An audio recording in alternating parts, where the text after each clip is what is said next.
ओम नमो भगवते वासुदेवाय।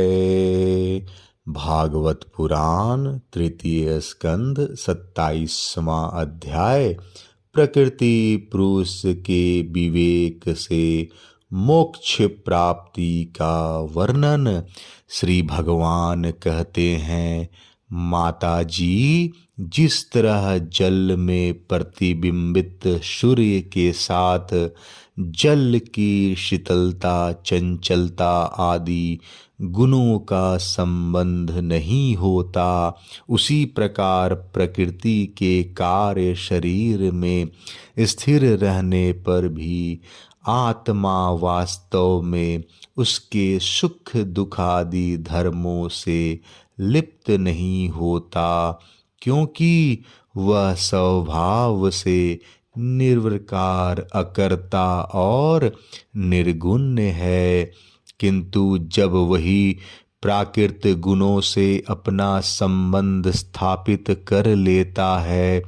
तब अहंकार से मोहित होकर मैं करता हूँ ऐसा मानने लगता है।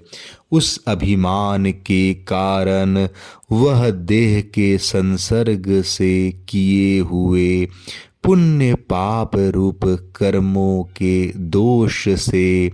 अपनी स्वाधीनता और शांति खो बैठता है तथा उत्तम, मध्यम और नीच योनियों में उत्पन्न होकर संसार चक्र में घूमता रहता है। जिस प्रकार स्वप्न में भय, शोक आदि का कोई कारण न होने पर भी स्वप्न के पदार्थों में आस्था हो जाने के कारण दुख उठाना पड़ता है, उसी प्रकार भय, शोक, अहम, मम एवं जन्म मरण आदि रूप संसार की कोई सत्ता न होने पर भी अविद्यावश विषयों का चिंतन करते रहने से जीव का संसार चक्र कभी निवृत्त नहीं होता। इसलिए बुद्धिमान मनुष्य को उचित है कि असन्न मार्ग विषय चिंतन में फंसे हुए चित्त को तीव्र भक्ति योग और वैराग्य के द्वारा धीरे धीरे अपने वश में लावें। यम आदि योग साधनों के द्वारा श्रद्धा पूर्वक अभ्यास चित्त को बारंबार एकाग्र करते हुए मुझ में सच्चा भाव रखने, मेरी कथा श्रवण करने, समस्त प्राणियों में समभाव रखने, किसी से वैर न करने, आसक्ति के त्याग, ब्रह्मचर्य, मौन व्रत और बलिष्ठ अर्थात भगवान को समर्पित किए हुए स्वधर्म से जैसे स्थिति प्राप्त हो गई है कि प्रारब्ध के अनुसार जो कुछ मिल जाता है उसी से संतुष्ट रहता है, परिमित भोजन करता है, सदा एकांत में रहता है, शांत स्वभाव है, सबका मित्र है, दयालु और धैर्यवान है। प्रकृति और पुरुष के वास्तविक स्वरूप के अनुभव से प्राप्त हुए तत्व ज्ञान के कारण स्त्री पुत्र आदि संबंधियों के सहित इस देह में मैं मेरेपन का मिथ्या अभिमान वेश नहीं करता। बुद्धि की जागृदादि अवस्थाओं से भी अलग हो गया है तथा परमात्मा के सिवा और कोई वस्तु नहीं देखता। वह आत्मदर्शी मुनि नेत्रों से सूर्य को देखने की भांति अपने शुद्ध अंतःकरण द्वारा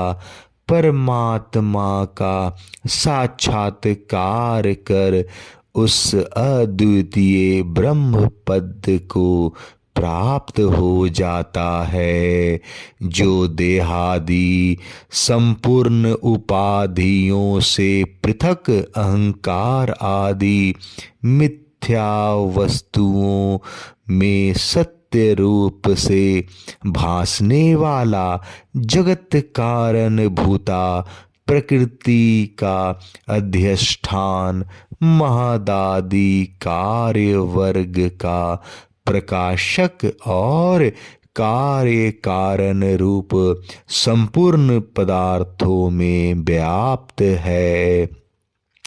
जिस प्रकार जल में पड़ा हुआ सूर्य का प्रतिबिंब दीवाल पर पड़े हुए अपने आभास के संबंध में देखा जाता है और जल में दिखने वाले प्रतिबिंब से आकाश स्थित सूर्य का ज्ञान होता है, उसी प्रकार वैकारिक आदि भेद से तीन प्रकार का अहंकार देह, इंद्रियें और मन में स्थित अपने प्रतिबिंबों से लक्षित होता है और फिर सत्य परमात्मा के प्रतिबिंब युक्त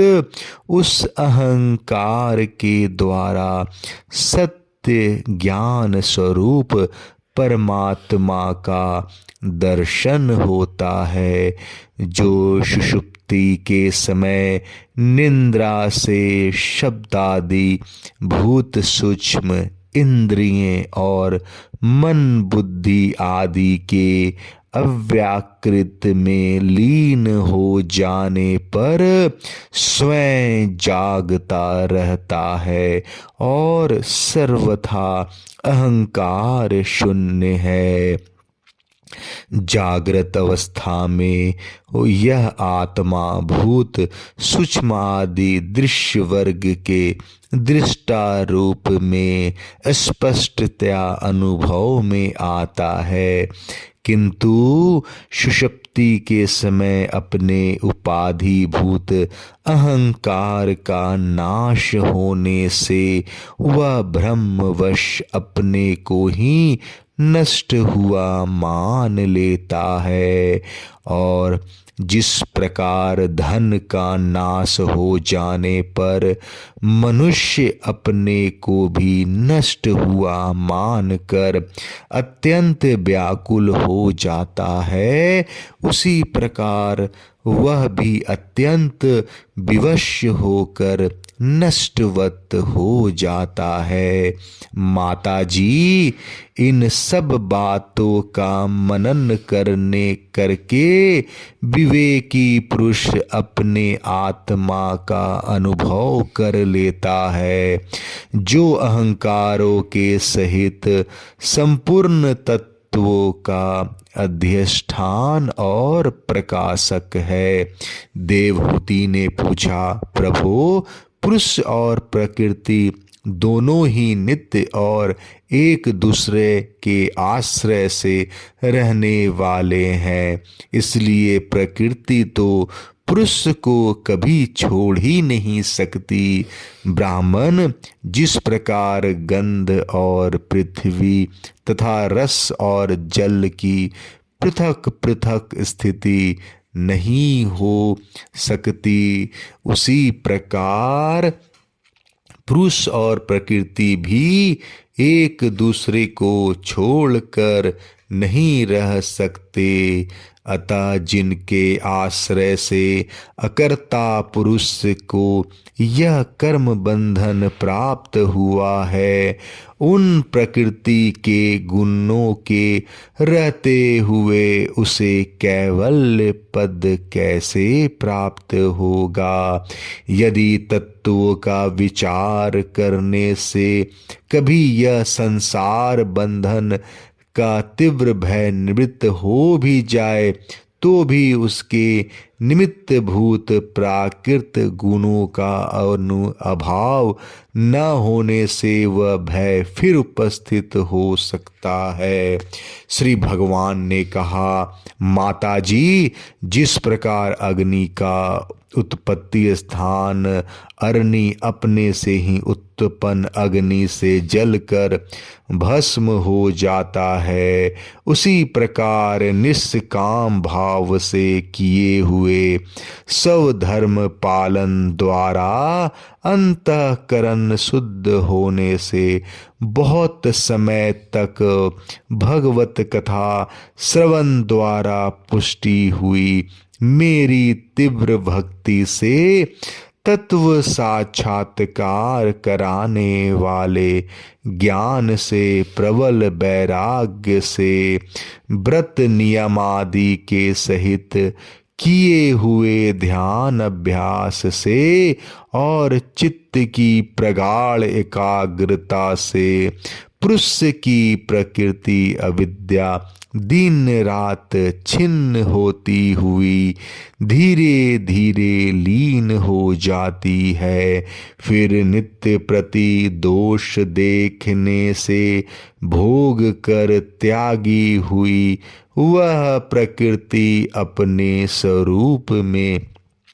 स्थित और स्वतंत्र बंधन मुक्त हुए उस पुरुष का कुछ भी नहीं बिगाड़ सकती। जैसे सोए हुए पुरुष को स्वप्न में कितने ही अनर्थों का अनुभव करना पड़ता है, किंतु जग पड़ने पर उसे उन स्वप्न के अनुभवों में किसी प्रकार का मोह नहीं होता, उसी प्रकार जिसे तत्व ज्ञान हो गया है और जो निरंतर मुझ में ही मन लगाए रहता है, उस आत्मा राम मुनि का प्रकृति कुछ भी नहीं बिगाड़ सकती। जब मनुष्य अनेकों जन्मों में बहुत समय तक इस प्रकार आत्मचिंतन में ही निमग्न रहता है, तब उसे ब्रह्मलोक पर्यंत सभी प्रकार के भोगों से वैराग्य हो जाता है। मेरा वह धैर्यवान भक्त मेरी ही महती कृपा से तत्व ज्ञान प्राप्त करके आत्मानुभव के द्वारा सारे संशयों से मुक्त हो जाता है और फिर लिंग देह का नाश होने पर एकमात्र मेरा ही आश्रित अपने स्वरूप भूत कैवल्य संघ का मंगलमय पद को सहज में प्राप्त कर लेता है, जहाँ पहुँचने पर योगी फिर लौट कर नहीं आता। माता जी, यदि योगी का चित्त योग साधना से बड़ी हुई महामयी अनिमादि सिद्धियों में जिनकी प्राप्ति का योग के सिवा दूसरा कोई साधन नहीं है, नहीं फंसता, तो उसे मेरा वह अविनाशी परम पद प्राप्त होता है, जहाँ मृत्यु का कुछ भी दाल नहीं गलती। 27वां अध्याय समाप्त। जय श्री कृष्ण।